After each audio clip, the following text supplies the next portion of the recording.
Firefighters aren't the only people working on the fire. Several farmers and ranchers had to create fire breaks, and then they were moving their animals to safety today. Local News 8's morning anchor, Allison Zimmerman, visited with a group of the ranchers moving hundreds of cattle out of the possible path of the fire.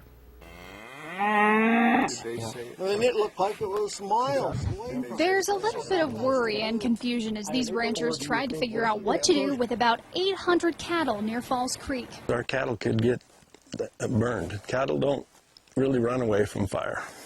The Henry's Creek fire already burned along several creeks in the foothills, which is worrying ranchers. Just not knowing. Just not knowing. And if worse comes to worst, that's our livelihood.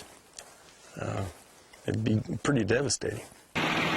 So devastating, the ranchers got to work quickly to rescue those animals' lives. We always thought it was going to stop.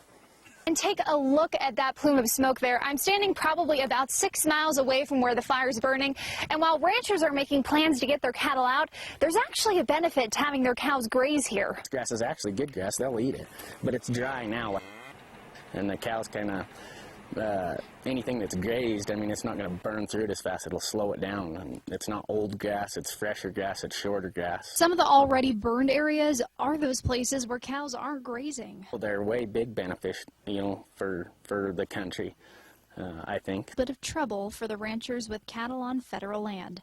That's their rule, is if something burns that you have to stay off for 2 years. And as the fire continues to burn, firefighters, farmers, and ranchers are working to make sure no one is left behind. We're going to protect them because they're important to us too, and we'll get them. We'll get them. In Ryrie, I'm Allison Zimmerman. Some areas with cattle that have already burned, those cows were moved in time. So far, to our knowledge, we haven't lost any cattle. The ranchers are hoping they can keep them in temporary homes on temporary ground until